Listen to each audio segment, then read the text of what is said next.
Hello, hi everyone. I'm Paul Nolan from Hot Press, and we have for you now the wonderful CHVRCHES.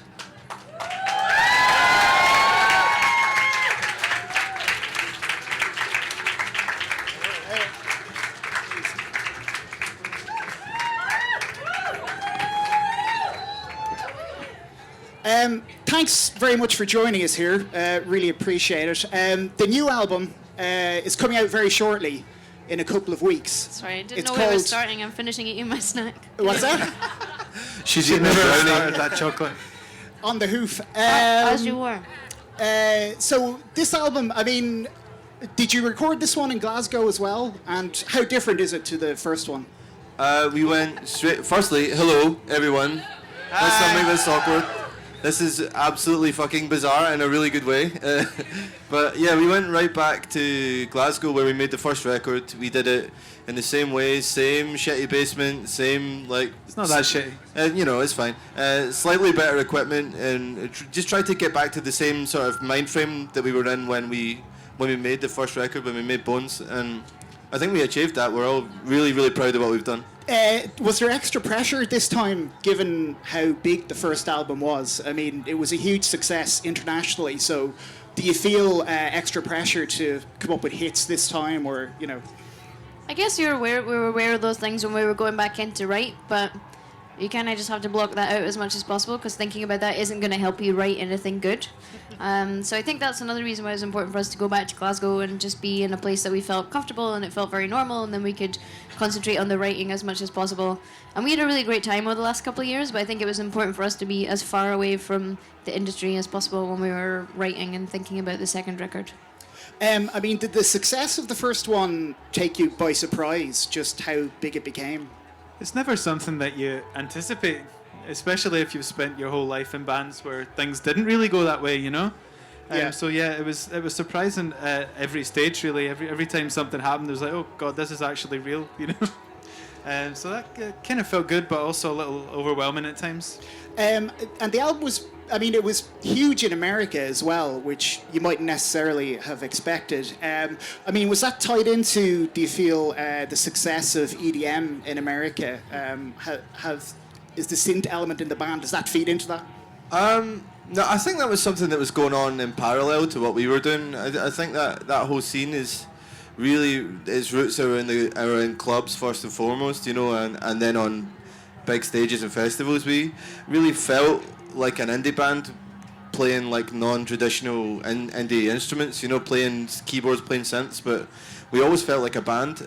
Maybe that's just because the way we came through, the way we all learned to play instruments. We were playing in rock bands or playing alternative music, you know, and that ethos makes way more sense to us than the whole like giant big room EDM sort of Las Vegas style, you know. I think that was definitely going on in parallel. Have you seen the movie? Has anyone seen the... Oh yeah, the DJ movie. Zac Efron EDM movie? We Are Your Friends, no? I think it's called. Does it not come over here yet? Oh, there's one person. I know one other person that's seen it, and they were like, I wouldn't. But that's not what I said. I might, but the person... You wouldn't what, Zac Efron? It was a friend of ours who was a DJ producer, and he was like, it's going to be amazing. It'll be like my life. And I was like, was it? And he's like, not at all. So, yeah, he was like, just gets way more tail than I do. And I was like, yeah, it's fiction. It's fiction, so...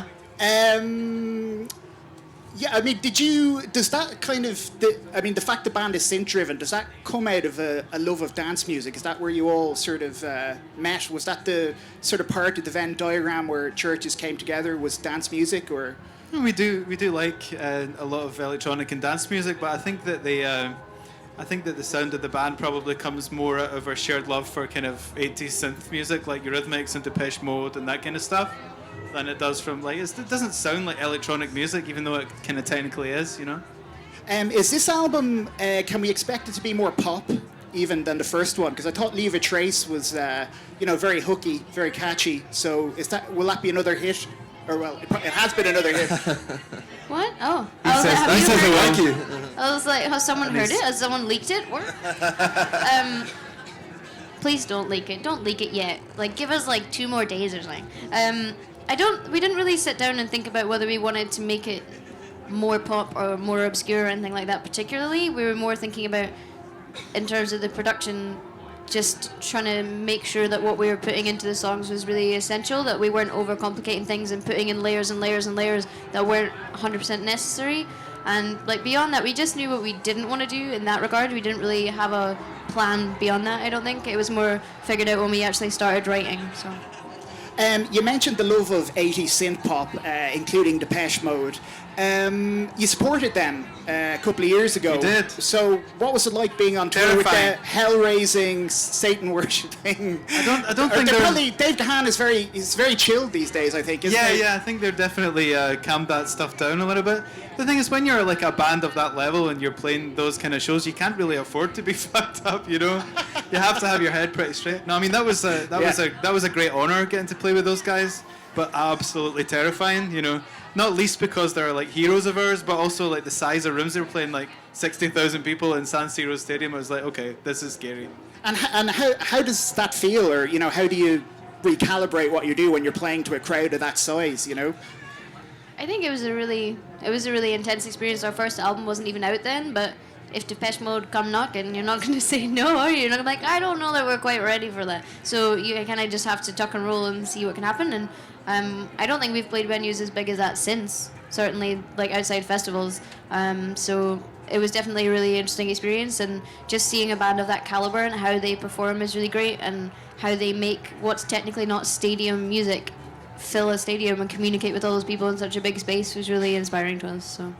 Around about that time, you did a Jimmy Fallon show as well. I mean, what's it like being on a show like that, which is such a part of the zeitgeist at the moment? We did our American label are really, really good with the TV stuff. We did a lot of that American TV, and I just remember it feeling all completely unreal and really bizarre, because you remember what those studios looked like. You remember watching the talk shows for years and years since I was a kid. The whole experience was utterly bizarre, but it was amazing. Twice we did Fallon in that record, and he's a great guy, actually. I got a line once. I think I said, "Thanks very much" on TV.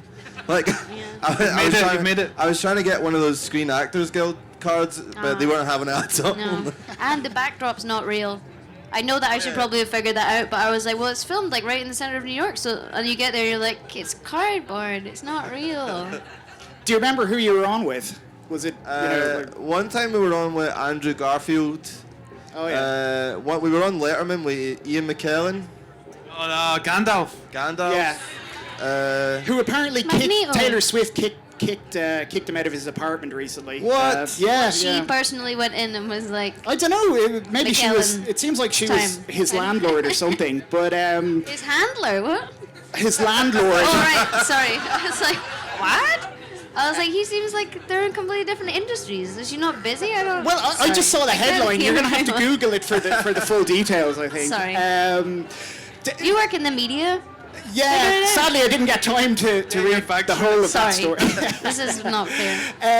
But I suppose there's a goth element to Depeche Mode, and you did a very goth thing a couple of years ago. You covered Bela Lugosi's Dead by Bauhaus, which is... So did you all dress in black and put on the black eyeliner for that to light candles around the studio? A little today. When we were asked to do that for that movie, what was it, Vampire Academy? Anyway. Yeah. Didn't we see goths, that? No. The goths were up in arms. There we go, there's one. It was you. Someone saw Vampire one. Academy. And did you like it? You did? Oh, there you go. It was a huge hit on Netflix. You had a song on the Hunger Games as well, didn't you? Yeah. Which I think some more people saw that one than the other. Was it? I think more people saw that one. I think so, yeah. Was that curated by Lord? Was that the... So she selected the song to... Yeah. Yeah, she kind of went through and chose the bands that were going to be on it, and I guess we had a pretty straightforward process. Just her and Doc would email. She was like, "This is roughly what the film is about. This is the brief. Go write something." We sent it back. She said, "That's fine," and then that was the end. I thought it was going to be a lot harder than that. But she seems like a really lovely lady. She's super smart and super switched on. So she is like insanely smart. It was crazy. I went in, the whole process, like Lauren was saying, was really, really simple. We went in, I met her one time and we had a quick chat, and she said, "Oh, do you want to do this film?" And we said, "Yes." And then there was 2 emails exchanged, and she was like, "Cool, that's approved." And then suddenly that was that. And she's great. When she was so cool. When she fronted Nirvana last year for the reunion, it was that was a big moment for her. Like, yeah, that was I think really, so, yeah. really huge. Yeah. Lauren, you appeared on Channel 4 News recently to discuss, I suppose, a kind of idiotic reaction to your new video in some quarters online. Was that a positive thing to do? Were you happy with how that interview went and the reaction to it? I think so. It was really nice of the Channel 4 News to give us a platform to do it and take it out of the internet in like a way. Thanks, guys. Take it like, you know, just as much as it's important for us to talk about it, we don't want to get that to be in the way of the music or anything like that. But it's nice to be able to make a stand and talk about that in a separate place, and then come back to concentrating on what we're doing. And we're lucky enough now that a reasonable number of people know about the band, and I think it's important for us to conduct ourselves in a way that feels right for us, but also can kind of help inform that community a bit. And that stuff happens to a lot of people online. It happens to people for sexist reasons, for reasons of race and sexual orientation, and it doesn't just happen to women, but we get it through a misogynistic lens. And you read news stories about young girls killing themselves because they've been slut-shamed online, so tell me that that's not real then, you know?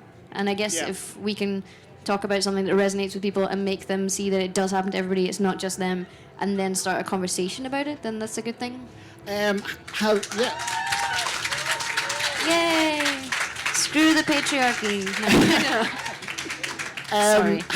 Have you founded a feminist collective in Glasgow as well? Is that right? Yeah, I guess around, it was like 2012. I started a collective in Glasgow with some friends, and we have a radio show and a podcast, and we put on monthly events in Glasgow where we book female musicians and DJs and things, just because there wasn't really a lot of that in the Glasgow community. And I'd always find when I was playing unsigned band shows, I was most of the time the only woman, and it's not because I don't know other women who play in bands, it's just there isn't a platform for that. And I guess it's nice to create a community and have a network. And you know, as much as we complain about the negative aspects, we're quite conscious of trying to do something positive.